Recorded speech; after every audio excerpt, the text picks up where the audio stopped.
యుద్ధాలు నీకెందుకు కానీ చక్కగా వేదాధ్యయనం చేసి యజ్ఞయాగాదులు చేస్తూ ఉంటారు. వాళ్ళ దగ్గరికి వెళ్ళి వాళ్ళతో పాటు కూర్చుని యజ్ఞయాగాదులు చేసుకో. లేదా క్షేమంగా ఉంటావు, యుద్ధభూమిని విడిచిపెట్టి ఇంటికి వెళ్ళిపో. లేదు ఇక్కడే తిరుగుదాం అనుకుంటున్నావా, నీకు భయం లేకుండా ఉండాలంటే కృష్ణార్జునుడి చాటుకు పో తప్ప ఎక్కడ పడితే అక్కడికి వచ్చి మొనగాడినని యుద్ధం చేయకు. చూసావా నీ ప్రారంధం ఎలా అయిందో అని తరిమి తరిమి విడిచిపెట్టాడు. కాబట్టి ఒకానొక సమయంలో కర్ణుడి చేతిలో ధర్మరాజు చిక్కి ప్రాణాలతో బయటపడి ఘోరముగా పరాభవింపబడి యుద్ధభూమి నుంచి తప్పుకున్నాడు. తర్వాత భీముడు ధర్మరాజు గారి జోలికి కర్ణుడు వెళ్ళాడనేటటువంటి కోపంతో ఆ కర్ణుడి మీదకొచ్చి ఒక భయంకరమైనటువంటి బల్యాన్ని విసిరాడు. ఆ బల్యం కర్ణుడి యొక్క శరీరంలోంచి దిగబడి అవతల వైపుకి వెళ్ళిపోయింది. వెంటనే ప్రాణాలు పోయాయా అన్నట్టుగా కర్ణుడు రథంలో ఒరిగిపోయాడు. ఒరిగిపోగానే అర్జునుడు భీముడు తన రథం దిగి పరిగెత్తుకుంటూ వచ్చి కర్ణుడి యొక్క నాలుక కోసైపోయాడు. ఎందుకని అంటే ఈ నాలుకతోటి ఈ నోటితోటి ఒకానొకప్పుడు కురుసభలో మాట్లాడకూడని మాటలు మాట్లాడాడు. కాబట్టి వీడి నాలుక ఉండడానికి వీల్లేదు, వీడి నాలుక కోసేస్తానని నాలుక పైకి లాగి కొయ్యబోయాడు. వెంటనే శల్యుడు జోక్యం చేసుకుని ఒక మాట చెప్పాడు, నువ్వు నాలుక కోసేస్తే చచ్చిపోతాడు, చచ్చిపోలేదు బతికున్నాడు, ఇంకా స్పృహ తప్పాడు. ఇప్పుడు నువ్వు నాలుక కోస్తే చచ్చిపోతాడు, చనిపోయాడు అనుకో, నీ తమ్ముడు ప్రతిజ్ఞ చేశాడు అర్జునుడు కర్ణుణ్ణి చంపుతానని. అప్పుడు అర్జునుడి ప్రతిజ్ఞ ఏమవ్వాలి? నీ తమ్ముడి ప్రతిజ్ఞ గుర్తు తెచ్చుకుని ఈ కర్ణుణ్ణి వదిలి అన్నాడు. మామా భలే జ్ఞాపకం చేశావు, ఇలా జ్ఞాపకం చేయకపోతే ఆవేశంలో కోసేద్దును సుమా కర్ణుడి నాలుక, చచ్చిపోతే మా తమ్ముడి ప్రతిజ్ఞ పోనని చెప్పి భీముడు విడిచిపెట్టి వెళ్ళిపోయాడు. వెళ్ళిపోయిన తరువాత మళ్ళీ స్పృహొచ్చిన తరువాత మళ్ళీ లేచాడు. లేచి పాంచాల వీరుల్ని నకుల సహదేవుల్ని ఉపపాండవులను సాత్యకిని విశేషంగా బాధించాడు కర్ణుడు. అంటే ఆయన యొక్క అస్త్రవిద్య కానీ ఆయన శౌర్య పరాక్రమములు కానీ తక్కువ అని చెప్పడం మాత్రం సాధ్యం కాదు. భీముడు అంటారా మహానుభావుడు, అద్భుతమైనటువంటి యుద్ధవీరుడు. అలాగే వేరొక పర్యాయం, రెండో పర్యాయం ధర్మరాజు గారు నకులుడు సహదేవుడు కర్ణుడి యొక్క ధాటిని తట్టుకోలేక ముగ్గురు ఒక్క రథమే ఎక్కేవలసి వచ్చింది. కర్ణుడికి దొరికితే చంపేస్తాడని చెప్పి ముగ్గురు ఒక రథమే ఎక్కారు. ఎక్కి ఇంకా కర్ణుడి చేతి నుంచి తప్పించుకొని ప్రాణాలతో బయటపడితే చాలన్న స్థితిని పొందారు. కుంతీదేవికి ఇచ్చినటువంటి మాట జ్ఞాపకానికి వచ్చి రెండో మాట దొరికిన ధర్మరాజుని నకులుణ్ణి సహదేవుణ్ణి మాత్రం చంపలేదు, కానీ చంపేసినంత పని చేశాడు. ఆ యుద్ధం చూసిన వాళ్ళకి ఏమనిపించిందంటే ఒక్క క్షణంలో ముగ్గురిని కర్ణుడు మట్టు పెట్టేస్తాడు, ముగ్గురు చచ్చిపోతారనిపించింది. అప్పుడు శల్యుడు జోక్యం చేసుకున్నాడు. అదే సమయానికి భీముడు దుర్యోధనుణ్ణి ఆక్రమించి దుర్యోధనుణ్ణి చంపడానికి సిద్ధమవుతున్నాడు. దుర్యోధనుడు భీముడికి దొరికాడు, ధర్మరాజు నకులుడు సహదేవుడు కర్ణుడికి దొరికాడు. వెంటనే శల్యుడు తెలివితేటలుగా అన్నాడు, నువ్వు ఇక్కడ ధర్మరాజుని నకులుణ్ణి సహదేవుణ్ణి చంపేస్తావు, ఎవరి కోసం ఈ యుద్ధం? అది అక్కడ చచ్చిపోవడానికి సిద్ధంగా ఉన్నాడు దుర్యోధనుడు. తీరా దుర్యోధనుణ్ణి చంపేసిన తర్వాత వీళ్ళ ముగ్గురిని చంపినా ఎవరి కోసం ఈ యుద్ధం, ఎవరి కోసం ఈ విజయం? కాబట్టి వీళ్ళని చంపడం కాదు, ముందెళ్ళి నీ ప్రభువుని కాపాడన్నాడు. అనగానే వీళ్ళ ముగ్గురిని వదిలేశాడు. ఎటూ చంపడలేండి, వీళ్ళ ముగ్గురిని వదిలి మళ్ళీ భీముడి మీద యుద్ధం చేసి దుర్యోధనుణ్ణి విడిపించుకునేటటువంటి ప్రయత్నంలో వెళ్ళిపోయి ఆ దుర్యోధనుణ్ణి విడిపించుకున్నాడు. కర్ణుడు మధ్యందినటువంటి మార్తాండుడైపోయాడు. ఆ రోజు మధ్యాహ్న యుద్ధంలో అయిపోయి భార్గవాస్త్రాన్ని ప్రయోగించాడు, పరశురాముడిచ్చిన అస్త్రం. ఆ అస్త్రాన్ని ప్రయోగించడం వల్ల పాండవ సైన్యం అంతా కాకావికలైపోయింది. అయిపోయి అసలు యుద్ధభూమిలో నిలబడిన వారు లేరు, అందరూ విన్నిచ్చి పారిపోతున్నారు. ఆ పారిపోతున్న సమయంలో ఈ గొప్ప ఘోషనంతటినీ కూడా కృష్ణార్జునులు గమనించారు. గమనించి ఈ సమయంలో మనం కూడా కర్ణుడి ముందుకు వెళ్ళడం మంచిది కాదు అర్జున, ఎందుచేత అంటే ఆయన దుర్నిరీక్షుడై ఉన్నాడు, చాలా ఉత్సాహంతో ఉన్నాడు. ఇటువంటి సమయంలో మనం ఎదురుబడితే కర్ణుడి యొక్క వీర ప్రదర్శనమునందు తట్టుకు నిలబడగలమన్న నమ్మకం తక్కువ, కాబట్టి కొంతసేపు అసలు కర్ణుడి ముందుకి వెళ్ళద్దు అన్నాడు కృష్ణుడు. వెంటనే అర్జునుడు అన్నాడు, పట్టపగిలింటి సూర్యుని పగిది కర్ణుడు ఉగ్రమూర్తి అయి వెలుగుచునున్నవాడు, మన రథం విప్పుడు మాధవ మరలనిమ్ము, బ్రతికియుండిన శుభములు పడయవచ్చు. అర్జునుడు కూడా ఏమన్నాడంటే, మధ్యాహ్న కాలంలో వెలిగిపోతున్న సూర్యబింబం ఎలా ఉంటుందో కర్ణుడు అలా ఉన్నాడు, అటువంటి యుద్ధం చేస్తున్నాడు. కృష్ణ, నా రథాన్ని కర్ణుడి రథం ముందు పెట్టకు, ఇప్పుడు కానీ యుద్ధానికి ఎడితే కర్ణుడు నన్ను చంపినా చంపుతాడు, కాబట్టి బ్రతికితే సుఖాలు పొందొచ్చు, రథాన్ని దూరంగా తీసుకుపో అన్నాడు. ఆ తర్వాత ధర్మరాజు గారు ఈ కర్ణుడి చేతిలో ఘోరంగా అవమానింపబడి విడవబడ్డాడు కదా రెండో మాట నకుల సహదేవులతో కలిపి. నకుల సహదేవుల్ని యుద్ధానికి పోయి భీముడికి సహాయం చేయండి అని చెప్పి ఆ కర్ణుడు అన్న మాటలు మనసుని ములుకుల్లా గుచ్చుకుంటుంటే తట్టుకోలేక శిబిరానికి వెళ్ళిపోయి శరీరంలో గుచ్చుకున్న బాణాలన్నీ బయటికి లాగించుకుని అపారమైన శోకంతో పడుకుని ఉన్నాడు. ఆ తర్వాత కృష్ణార్జునుడు ఇద్దరూ వచ్చారు. మీరు మహాభారతంలో శ్రీకృష్ణుడు అన్న దగ్గర దాని గురించి సవివరంగా విన్నారు. వచ్చిన తరువాత కర్ణుణ్ణి గెలిచి వచ్చాడు అర్జునుడు అనుకుని ధర్మరాజు గారు మాట్లాడడం, నేను ఇంకా గెలవలేదు అని చెప్పడం. ఆగ్రహించినటువంటి ధర్మరాజు గారు గాంధీవాన్ని కృష్ణుడికి ఇచ్చి కృష్ణుడు గెలుస్తాడన్నాం, గాంధీవం ఎవరికైనా ఇచ్చేయమని ఎవడంటాడో వాడి తల పగలగొట్టేస్తాను, వాడిని చంపేస్తానని ప్రతిజ్ఞ చేశానని చెప్పి అర్జునుడు వరలోంచి కత్తి తీయడం. ఇదెక్కడి గొడవ, శత్రువీరుల్ని చంపడం మానేసి మీలో మీరు పుడుచుకు చచ్చిపోతే ఇంకా యుద్ధం ఎవరి కోసమని కృష్ణుడు ఆపి అర్జునుణ్ణి, పెద్దవాణ్ణి అనరాని మాటలంటే చంపినట్టే, కాబట్టి ధర్మరాజు గారిని కొంతసేపు నింద చేయమంటే ధర్మరాజు గారిని అర్జునుడు నింద చేసి చంపిన దానితో సమానం అయిపోయింది, కాబట్టి ఇప్పుడు కత్తి తీసి తాను పొడి చేసుకోబోయాడు. ఇది నువ్వెందుకు పొడి చేసుకుంటున్నావు అన్నాడు కృష్ణుడు. ఇంతటి మహాత్ముడు ధర్మరాజు గారిని నిందించాను కాబట్టి ఈ శరీరంతో ఉండలేను, నేను పొడి చేసుకుంటానన్నాడు. నేను పొడి చేసుకుంటానంటే మళ్ళీ కృష్ణుడు జోక్యం చేసుకుని, ఎవడిని వాడు పొగుడుకుంటే వాడు మరణించినట్టే, కాబట్టి నిన్ను నీవు పొగిడేసుకో కాసేపు అన్నాడు. అప్పుడు అర్జునుడు మళ్ళీ తనని తాను పొగుడుకున్నాడు. ఇద్దరూ ఉపద్రవంలోంచి గట్టున పడ్డారనుకునేసరికి ఇప్పటి వరకు అర్జునుడు నన్ను ఏదో నింద చెయ్యాలి కాసేపని నింద చేసినా అందులో సత్యం ఉంది, నా వల్ల వాళ్ళు బాధపడుతున్నారు, నేనే మాయాద్యూతంలో అనవసరంగా పాల్గొని వీళ్ళందరికీ కష్టాలు తెచ్చాను, నేను అడవికి వెళ్ళిపోయి తపస్సు చేసుకుంటాను, భీముడికి పట్టాభిషేకం చేయండి అని ధర్మరాజు గారు వెళ్ళిపోతున్నాడు. మళ్ళీ కృష్ణుడు వెళ్ళి ధర్మరాజు గారిని పట్టుకుని తీసుకొచ్చి కూర్చోబెట్టాడు. కర్ణుడు కొట్టిన దెబ్బ ధర్మరాజు గారిని శారీరకంగా మానసికంగా బాధపెట్టి అన్ని మలుపులు తిప్పింది కథని. కృష్ణుడు ఉన్నాడు కాబట్టి నిలబడింది పాండవ శిబిరం, లేకపోతే అసలు ఏమైపోనో కర్ణుడి దెబ్బకి ఆ రోజుని. సరే, అప్పుడు ధర్మరాజు గారికి అర్జునుడు కృష్ణుడు నమస్కారం చేశారు. ఇవాళ కర్ణుణ్ణి చంపి మాత్రమే తిరిగి వస్తాం అని యుద్ధానికి బయలుదేరారు. బయలుదేరేటప్పుడు ఇందాక తిరిగి వస్తున్నప్పుడు అర్జునుడు చూసిన పరిస్థితి ఏమిటి? కర్ణుణ్ణి మధ్యందిన మార్తాండుళ్ళ ఉన్నాడు. అదే పటాటోపంతో, అదే ఆటోపంతో, అదే శౌర్యంతో, అదే పరాక్రమంతో, అదే విజృంభణంతో ఉన్నాడు. ముందు మానసికంగా అర్జునుడిలో ఒక కక్ష, ఒక పగ బాగా ప్రజ్వరిల్లితే తప్ప కర్ణుణ్ణి చంపి తీరాలనేటటువంటి ఉత్సాహం రాదు. అది కృష్ణ సారథ్యం అంటే.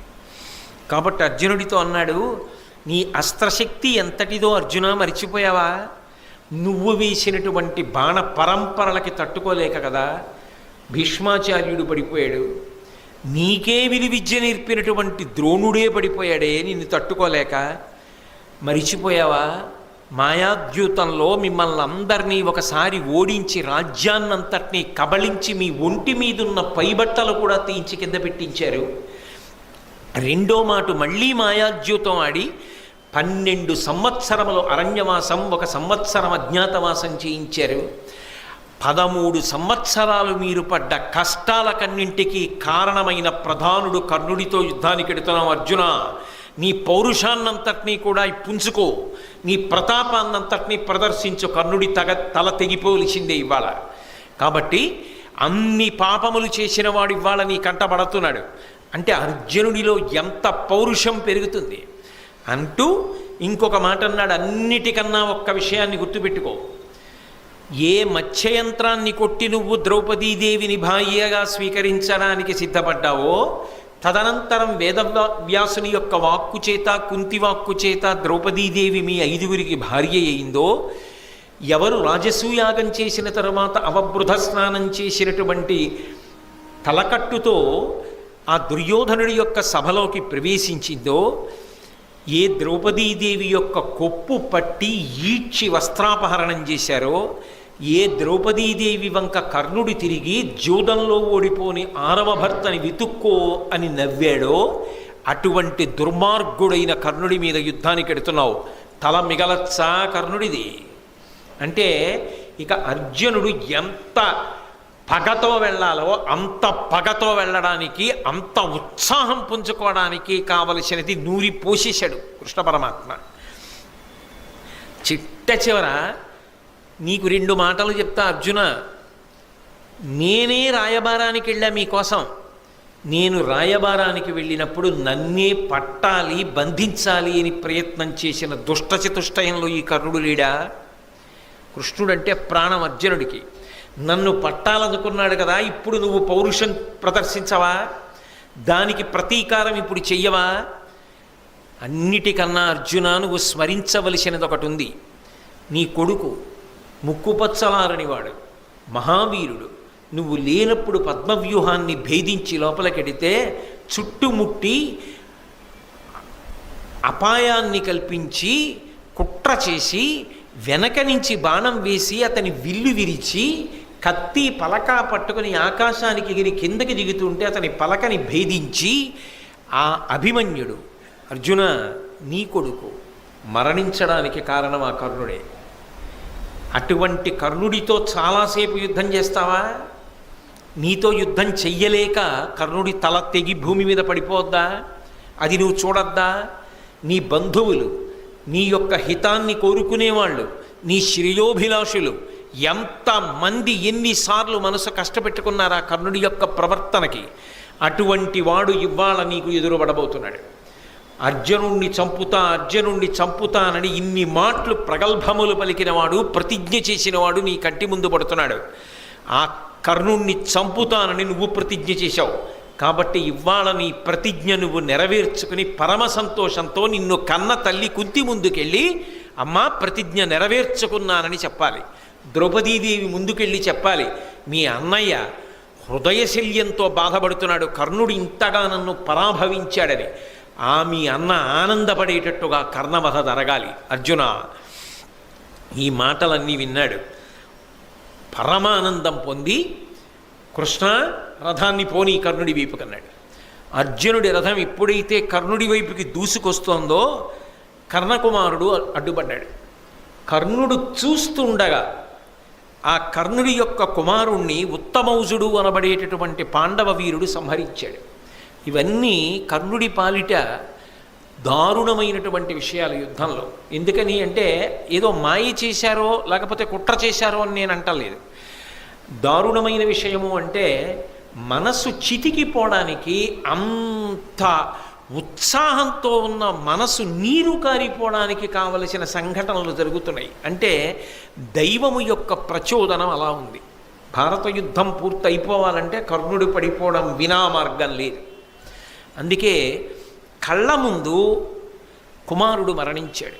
ఎంత తండ్రి అయినా ఆ కళ్ళ ముందు కొడుకు పడిపోయినప్పుడు కర్ణుడు తట్టుకోలేకపోయాడు, వివశుడయ్యాడు. 10 మంది కురుకుమారులు అర్జునుణ్ణి ఆపబోయారు, కానీ అర్జునుడు ఆ 10 మందిని సంహరించాడు. ఇంకొంచెం ముందుకెడుతున్న సందర్భంలో భయంకరమైనటువంటి సన్నివేశం జరిగింది. దుశ్శాసనుడు కనబడ్డాడు భీముడికి. ఈ దుర్మార్గుడు నా కన్నులకు ఎదురుగుండా ఇవాళ కనబడ్డాడు, వీణ్ణి చంపుతానని ఎక్కడ లేని పౌరుష ప్రతాపాలతో భీముడు వెళ్ళి గదాయుద్ధం చేసి ఆ దుశ్శాసనుడి యొక్క శరీరాన్ని 2 చేతులతో ఎత్తి పట్టి గిరగిరా తిప్పి నేలకేసి కొట్టి, పాదాలతో శరీరాన్ని తొక్కి, మోకాలితో కంఠం మీద అదిమి పట్టి నొక్కి తలని గిరగిరా తిప్పి, ఇంకా పగ తీరక ఆయన మీద కూర్చుని దుశ్శాసనుడి మీద నృసింహస్వామి హిరణ్యకశిపుని యొక్క గుండెలు ఎలా బద్దలగొట్టాడో అలా వక్షస్థలాన్ని చీల్చి ఆ నెత్తురు దోషిటితో పట్టుకుని త్రాగి, చిన్నప్పుడు తాగిన పాల కన్నా అంతఃపురంలో తాగిన పళ్ళరసాల కింద కక్ష తీరేటట్టు తాగిన ఈ నెత్తురు రుచి ఎక్కువ అని ఆ నెత్తురు తీసి ఒళ్ళంతా చల్లుకుని పదే పదే చుట్టూ తిరుగుతూ వచ్చి దుశ్శాసనుణ్ణి తొక్కుతుంటే అటు దుర్యోధనుడు ఇటు కర్ణుడు బాణం వెయ్యడం కూడా మరిచిపోయి భీముణ్ణి చూస్తూ నిలబడిపోయారు. అంత ఉగ్రమూర్తి అయి ఆ దుశ్శాసనుణ్ణి సంహరించాడు భీముడు. తన కళ్ళ ముందు కొడుకు పోయాడు, కళ్ళ ముందు 10 మంది పోయారు ఆ కురుకుమారు. వెంటనే భయంకరమైన రీతిలో దుశ్శాసనుడు పోయాడు. అసలు ఆ భీముడి యొక్క రూపాన్ని చూశారు. నెత్తురంతా ఒంటి మీద చల్లేసుకుని యుద్ధభూమిలో పరిగెడుతుంటే ఆ భీముడిని చూసి పారిపోయింది కురుసైన్యం అంతా. ఎవరి జోలికి వస్తాడో, ఎవరడ్డొస్తే ఏం చేస్తాడో అని. అటువంటి భీకర సమయంలో మనసంతా కదిలిపోయింది. కర్ణుడు కూడా నిశ్చేష్టుడైపోయాడు, దుర్యోధనుడు నిశ్చేష్టుడైపోయాడు. అటువంటి సమయంలో ఇంకొక 10 మంది కురుకుమారులు భీముడి వైపుకి ఎడుతుంటే అర్జునుడు ఆ 10 మందిని చంపేశాడు. అప్పటికి దుర్యోధనుడి యొక్క 20 మంది సోదరులు పోయారు, కర్ణుడి యొక్క కొడుకు పోయాడు, దుర్యోధనుడి యొక్క తమ్ముడు భీముడి చేతిలో పోయాడు దుశ్శాసనుడు. ఇన్ని వెంట వెంట వెంట వెంట వెంట వెంట ఒక్క క్షణంలో జరిగిపోతున్నాయి. ఎంత పెద్ద మంట అయినా 10 బిందెలతో అదే పనిగా తెచ్చి నీళ్లు పోసేస్తుంటే ఎలా చల్లారిపోతుందో, అప్పటి వరకు మధ్యందిన మార్తాండుడిలా వెలిగిపోయిన కర్ణుడిలో ఉన్నటువంటి పౌరుష ప్రతాపాలు కొంత తగ్గడానికి, ఆయన మనసు వికలమవడానికి ఇది కారణమైంది. దీనికి తోడు కర్ణుని యొక్క కుమారుడు ఉన్నాడు, ఆయన పేరు వృషసేనుడు. అతడు ఒక్కడే ధైర్యం చేసి భీముడి వైపుకి వెళ్ళాడు. కానీ భీముడు ఆయనతో యుద్ధం చేశాడు. ఈలోగా అర్జునుడు శక్తివంతమైనటువంటి బాణాన్ని ప్రయోగించి కర్ణుడి కళ్ళ ముందే ఆ కొడుకు వృషసేనుడి యొక్క తల తరిగేశాడు. కళ్ళ ముందు ఇంకొక కొడుకు తల తెగి నేల మీద పడిపోయింది. ఇవన్నీ చూసిన తరువాత ఎంతటి వాడికైనా మనస్సు వికలమైపోతుంది. కర్ణుడు అర్జునుడితో యుద్ధానికి వెళ్లే ముందు జరిగినటువంటి సంఘటనల పరంపర. ఈలోగా ఆకాశంలోకి దేవేంద్రుడు, బ్రహ్మగారు, పరమశివుడు వీళ్ళందరూ వచ్చి నించున్నారు. నించుని నరనారాయణులు, ఆ కృష్ణార్జునులు ధర్మ సంస్థాపన కోసం అవతరించిన వారు. ఈ కర్ణుడు అధర్మపక్షాన్ని ఆశ్రయించినవాడు. ఆయన యందు సుగుణములు ఉండవచ్చుగాక, కానీ ఈ కర్ణుడి శరీరము నేల పడిపోవుగాక, ఇతడు అర్జునుడి చేతిలో ఓడిపోవుగాక, పాండవులు గెలిచెదరుగాక అని ఏకంగా ఇంద్రుడు, బ్రహ్మగారు, పరమశివుడు పైనుంచి ఆశీర్వచనం చేశారు. దానికి తోడు కృష్ణ పరమాత్మ సారథ్యం చేస్తున్నాడు. ఇద్దరి మధ్య భయంకరమైన యుద్ధం ప్రారంభమైంది. అటు కృష్ణార్జునులు ఇద్దరూ శంఖాలు పూరించారు, ఇటు కర్ణశల్యులు ఇద్దరూ శంఖాలు పూరించారు. ఒకరు వేసిన అస్త్రానికి తీసిపోకుండా రెండో వారు అస్త్రం వేస్తున్నారు. కర్ణార్జునుల యొక్క యుద్ధం జరుగుతుంటే ఇక చాలా సైన్యం మనమే ఉంది, క్షణాల మీద కొట్టుకోవచ్చు, చావచ్చు, ఈ యుద్ధం మళ్ళీ చూడడం కుదురుతుందా అని యుద్ధం మానేసి చూస్తూ నిలబడ్డారు. అంత భయంకరమైనటువంటి యుద్ధం జరిగింది. ఇక అర్జునుణ్ణి నిర్జించాలనేటటువంటి బలమైన సంకల్పంతో తాను ఖాండవవన దహనం చేసినప్పుడు తన దగ్గరికి వచ్చి నాగాస్త్రంగా మారినటువంటి అశ్వసేనుడు అనబడేటటువంటి సర్పానికి సంబంధించినటువంటి బాణము కర్ణుడు వరలో పెట్టి ప్రత్యేకంగా చందనముతోటి పుష్పాలతోటి పూజ చేసి ఎప్పుడూ భద్రంగా ఉంచుతాడు. అటువంటి బాణాన్ని తీసి గురి చూసి సంధించి అర్జునుడి మీదకి విడిచిపెడుతున్నాడు. శల్యుడు కర్ణుడి వంక చూసి అన్నాడు, నువ్వు పెట్టిన గురి సరికాదు, కంఠానికి పెట్టపోయి క్రీగంటి దగ్గర పెట్టావు, మార్చ్ అన్నాడు. ఈ మాట అనేటప్పటికీ కర్ణుడికి ఎక్కడలేని కోపం వచ్చింది. నేను యోధాన యోధుణ్ణి, నాకు గురి పెట్టడమే రాదా? నువ్వు అన్నావు కాబట్టి నేను గురి మార్చను, నేను అలాగే వేస్తాను బాణాన్ని అన్నాడు. అని బాణం వేశాడు. అది నిజానికి అర్జునుడి యొక్క కంఠాన్ని ఉత్తరించేయాలి, కానీ సారథ్యం చేస్తున్నవాడు ఎవరు? కృష్ణ పరమాత్మ. అందుకే ఆయన రథాన్ని 5 అంగుళాలు భూమిలో దిగబడిపోయేటట్టుగా తొక్కాడు. ఆ బాణం కంఠానికి గురిపెట్టింది. 5 అంగుళాల రథం కిందకెళ్లడంలో, అర్జునుడు కూడా కిందకెళ్లడంలో కిరీటాన్ని కొట్టి వెళ్ళిపోయింది. అయినా పగ తీరక అది మళ్ళీ వస్తుంటే కృష్ణుడు ఈ వృత్తాంతాన్ని అంతటినీ చెప్పిన కారణం చేత 6 బాణములు ప్రయోగించి అర్జునుడు ఆ సర్ప సంబంధమైన బాణాన్ని తుత్తునియలు చేసేశాడు, ముక్కలు చేసేశాడు. కర్ణుడు ఎంతో కష్టపడి యుద్ధం చేస్తున్నాడు. భార్గవాస్త్రం జ్ఞాపకానికి వస్తుందేమో అర్జునుడి మీద ప్రయోగిద్దామని ఎంతో ప్రయత్నం చేశాడు. పరశురాముడి శాపం ఉంది కదా, భార్గవాస్త్రం స్ఫురణకి రాలేదు. అవతల అర్జునుడు బాణములు కుప్పించేస్తున్నాడు. అదే సమయంలో ఆ కర్ణుడి యొక్క రథచక్రం భూమిలో దిగబడిపోవడం మొదలుపెట్టింది. అవతల సరిగ్గా నిలబడడానికి లేదు. భార్గవాస్త్రమా జ్ఞాపకానికి రావట్లేదు. అర్జునుడా బాణ పరంపర కురిపించేస్తున్నాడు. రథమా కదలదు. ధనస్సా విరిచేశాడు. అయినా ఇంకొక ధనస్సుని బాణాన్ని తీసుకుని యుద్ధం చేశాడు. ఎంత గొప్ప యుద్ధం చేశాడంటే గాంధీవం యొక్క అల్లెతాడు కట్టే ముడి విడిపోయేటట్టుగా కొట్టాడు. మళ్ళీ ముడిని సరిచేసుకుని అర్జునుడు యుద్ధం చేశాడు. కిందకి దిగి ఆ రథం యొక్క కాడి కింద తన భుజం పెట్టి ఆ రథాన్ని పైకెత్తడం కోసమని ప్రయత్నించాడు. అయినా ఆ రథం పైకి రాలేదు. కానీ ఆశ్చర్యం ఏమిటంటే ఈ భూమి అంతా కులపర్వతాలతోటి సముద్రాలతోటి 6 అంగుళాలు పైకి లేచింది. అంటే కర్ణుడి యొక్క భుజశక్తి అటువంటిది. మొత్తం భూమి లేచింది కానీ ఆ రథం మాత్రం భూమిలోంచి పైకి రాలేదు. జ్ఞాపకానికి వచ్చింది, ఒకప్పుడు ధేనువుని కొట్టాను, కావాలని కొట్టలేదు, సాధన చేస్తుండగా బాణం తగిలింది. వేడుకున్నాను ఆ బ్రాహ్మణుణ్ణి, నీకు అనేక ఆవులు ఇస్తాను, దూడలు ఇస్తానన్నాను. ఆయన వినలేదు. ఎవరిని మనసులో పెట్టుకుని ఇంత తీవ్ర సాధన చేసి ధేనువు మీద బాణం పడేటట్టుగా కొట్టావో ఆ వీరుడితో యుద్ధం చేసేటప్పుడు నీ రథచక్రము భూమిలో కుంగిపోవుగాక అని శపించాడు. వెంటబడి ప్రతిమాలిన ఆయన అంగీకరించలేదు. ఆ శాపాన్ని ఉపసంహారం చేయలే. అందుకే రథచక్రం భూమిలో దిగబడిపోయింది అనుకున్నాడు. అనుకుని అర్జునుడి వంక చూసి ఆ అర్జునుడన్నాడు, అరదంబు చక్రంబు ధరజాల కృంగిన ఎత్తెద అంతకు నీయకుండు, ఏను భూమిస్థుడ నీవు రథస్థుండ, వియ్యడ తగవగు నీయకునికి విరిదలవానికి విరధుని ఆయుధం విడినవానిని శూరులేయరెందు, మహిత శూరుడవు మాత్రగా ఉత్తమ కులుడవు రణధర్మ కోవిదుండవు, ఇట్టి నీవు తగిన ఎట్టి భంగిన అని చెయ్యవలయు, ఇట్లు చెప్పుటెల్ల పాడి ఏర్పడంగ పలుకుట గాని గోవిందునకును నీకు వెరచి కాదు. అర్జున, నువ్వు రథం మీద ఉన్నావు, నేను భూమి మీద ఉన్నాను. నా రథచక్రం కుంగిపోయింది. నా రథచక్రం భూమిలోంచి పైకి రావట్లేదు. నేను రథాన్ని ఎత్తి సరిచేసుకునే ప్రయత్నం చేస్తున్నాను.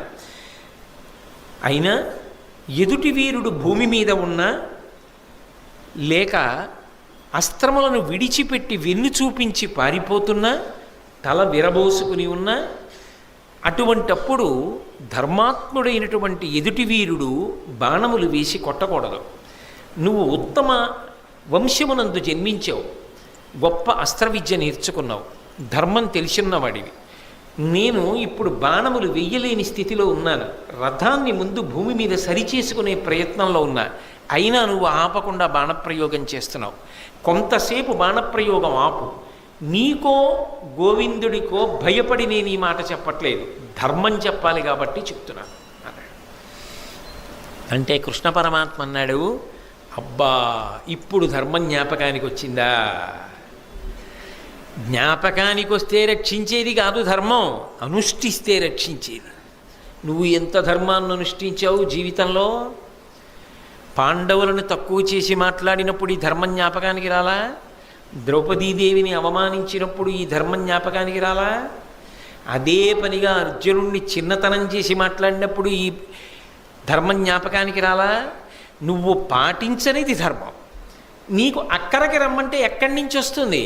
ఇతని రథచక్రము పైకి లేవదు అర్జున, ఎందుకంటే ఇతనికి శాపం ఉన్నది. కాబట్టి నువ్వు వేచి ఉండవలసిన అవసరం లేదు. అతని రథము భూమి మీదకి సక్రమంగా వస్తుందనుకుంటే ఆగవచ్చు, అది వచ్చే సమస్యే లేదు, ఎందుకంటే అది శాపం, కాబట్టి బాణప్రయోగం చెయ్యి అన్నాడు. వెంటనే అర్జునుడు ఒక దివ్యమైనటువంటి బాణాన్ని తీసి, ఏను తపశ్చరణంబున దానంబున గురుజనాభితర్పణమున నిత్యాసూన వ్రతశీలుడనినియు కర్ణు తలత్రించు ఈ శరమనియన్.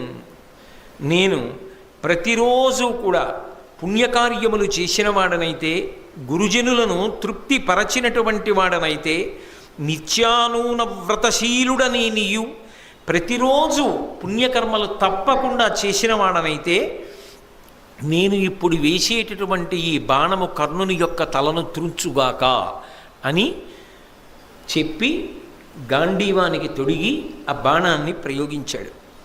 చరమగిరి నుండి పడియడు తరణికరణి సూతపుత్రు తలవడ కాంతి స్ఫురణోజ్వలంబు అతి సుందరముగు అగు కాయమట్లు ధరణింపడియన్.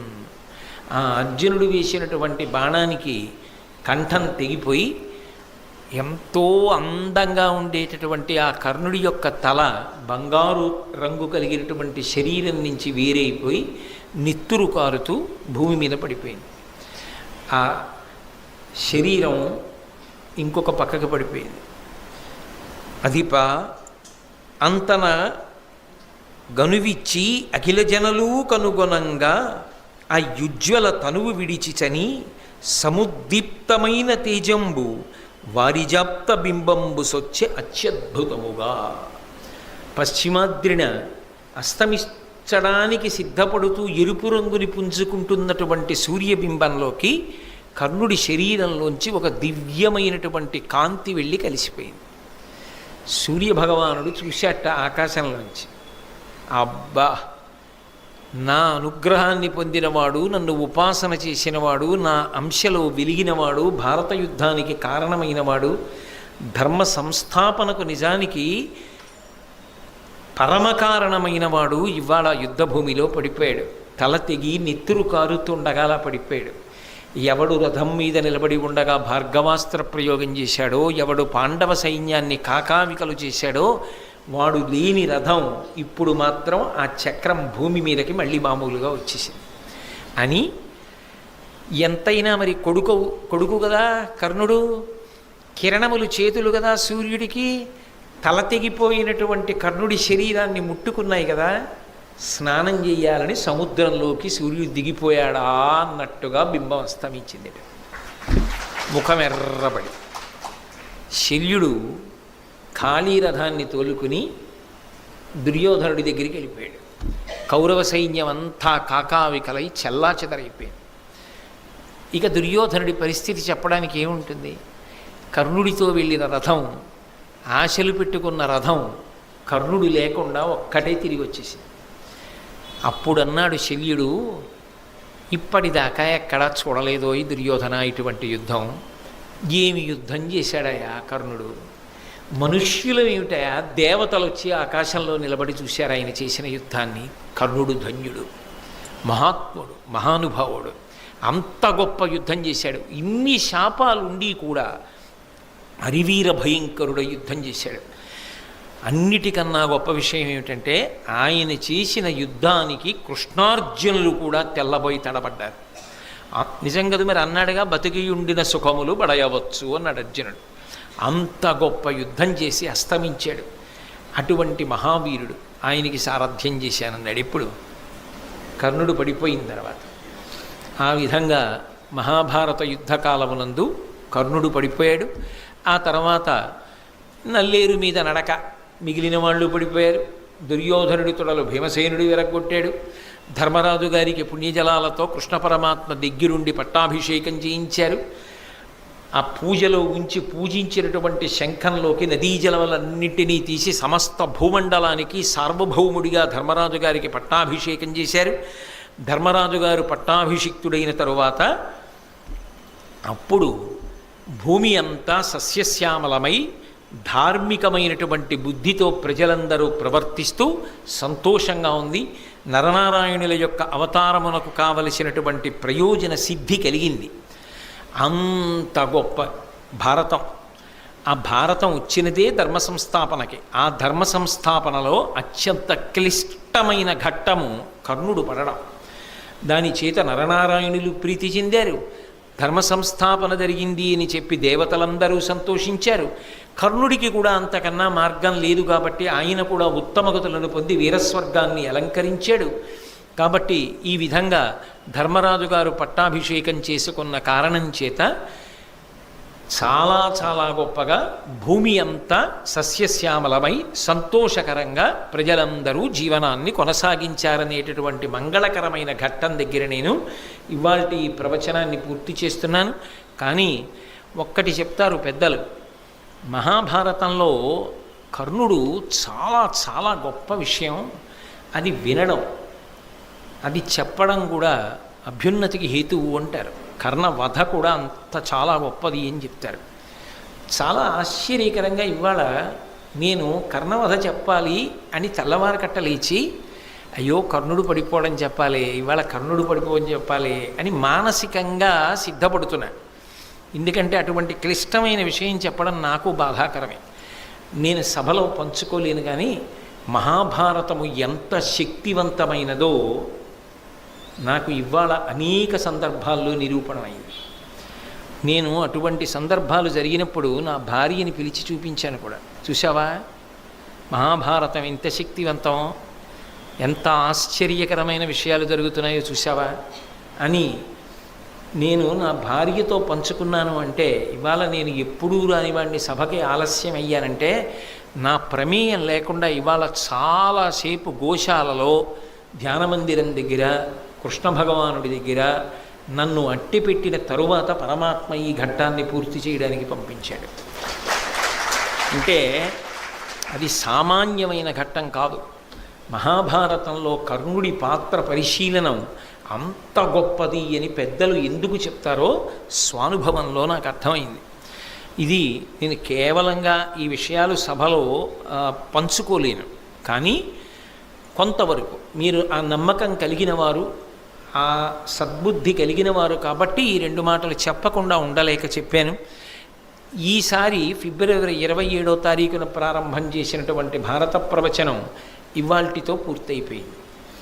మళ్ళీ వేరొక పర్యాయం మహాభారతాన్ని ప్రారంభం చేసినప్పుడు ఏ మహానుభావుడి గురించి విన్న కారణం చేత అపారమైనటువంటి పుణ్యం కలుగుతుందని పెద్దలు చెప్తారో, ఎవరి గురించి విన్న కారణం చేత తేజస్సు లభిస్తుందో, ఎవరి గురించి విన్న కారణం చేత కృష్ణ పరమాత్మ మహదానందాన్ని పొందుతాడో అటువంటి ధర్మరాజు గారితో ప్రారంభం చేస్తాను. మళ్ళీ మహాభారత ప్రవచనం ఇప్పుడు ప్రారంభం చేస్తాను అన్న విషయాన్ని నేను ఇప్పుడు ప్రకటించలేను. కానీ ఆ తేదీ ప్రకటింపబడవలసిన సమయం ఆసన్నమైనప్పుడు గోపాలకృష్ణ గారు దాన్ని మీకు అందరికీ అందుబాటులోకి వచ్చేటట్టుగా చూస్తారు. కాబట్టి ఇవాల్టితో ఈ ప్రవచనాలు పూర్తి చేసినట్టు. మంగళాశాసనపరై వేదాచార్య పురోగమై సర్వైశ్చ పూర్వైరాచార్యై సత్కృతాయాస్తు మంగళం. మంగళం కోసలేంద్రాయ మహనీయ గుణాత్మనే చక్రవర్తి తనూజాయ సర్వభౌమాయ మంగళం. ఉమాకాంతాయ కాంతాయ కామితార్థప్రదాయినే శ్రీగిరీశాయ దేవాయ మలినాథాయ మంగళం. సర్వం శ్రీ ఉమామహేశ్వర పరబ్రహ్మార్పణమస్తు. స్వస్తి.